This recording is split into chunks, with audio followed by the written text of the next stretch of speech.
ବାପରେ ବସନ୍ତରୁ ଗ୍ରୀଷ୍ମର ଅନୁଭବ। ମସୁର ଡାଲିରେ କଞ୍ଚା ଲଙ୍କା, ଜିରା, ଅଦା, ଧଣିଆ ଦଣ୍ଟି ଆଉ କିଛି ସୋୟାବିନ୍ ପକେଇକି ବାଟିକି ଗୋଟେ ବଢ଼ିଆ ବରା ବନେଇବା।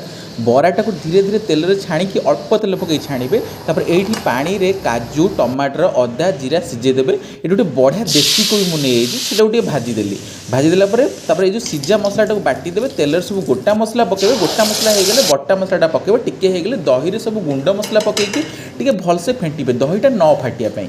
ବଢ଼ିଆ ସେ ପୁରା ଫେଣ୍ଟିଲା ପରେ ମସଲାଟା ହେଇ ଆସିଲେ ଦହି ମସଲାଟାକୁ କଢ଼େଇରେ ପକାଇ ଟିକେ ଟିକେ କଷିବେ। କାଶ୍ମୀରୀ ରେଡ୍ ମିର୍ଚଟା ନିହାତି ପକାଇବେ। ତାପରେ ଭଜା କୋବିକି ଆପଣ ପକାଇବେ। ତାପରେ ଟିକେ ପାଣି ଦେଇଦେବେ, ଗରମ ପାଣି। ତାପରେ ପକୁଡ଼ାଟାକୁ ପକାଇଦେବେ, ମସୁର ଡାଲିରେ ଯେଉଁ ପକୁଡ଼ା ହେଇଥିବ ପକାଇଲା ପରେ ଏଇଠି ମୁଁ କ୍ରିମ୍ ବାହାର କରି ରଖିଥିଲି କ୍ଷୀରରୁ, ସେଇଟାକୁ ଟିକେ ପକାଇଦେଲି। ଘରର କ୍ରିମ୍ ଥିଲା। ଲାଷ୍ଟରେ ଟିକେ ଗରମ ମସଲା ଆପଣ ପକାଇ ଯେଉଁ ଧଣିଆ ପତ୍ର କି କସୁରୀ ମେଥି ଥିବ ନିହାତି ପକାଇବେ। ତ ଏଇଠି ଆମର ହେଇଗଲା ବିନା ପିଆଜ ରସୁଣରେ ମସୁର ଡାଲି ଆଉ କୋବିର ଗୋଟେ ବଢ଼ିଆ ତରକାରୀ। ମାନେ ମସୁର ଡାଲିକି ବରା ବନେଇକି କୋବି ସହିତ ପକାଇକି ବିନା ପିଆଜ ରସୁଣରେ ଗୋଟେ ମସ୍ତ ତରକାରୀ। ଆପଣମାନେ ଚାହିଁଲେ ନିହାତି ବନେଇ ପାରିବେ, ପୂଜା ଟାଇମ୍ରେ ନିହାତି ଖାଇପାରିବେ, ବଢ଼ିଆ ଲାଗିବ।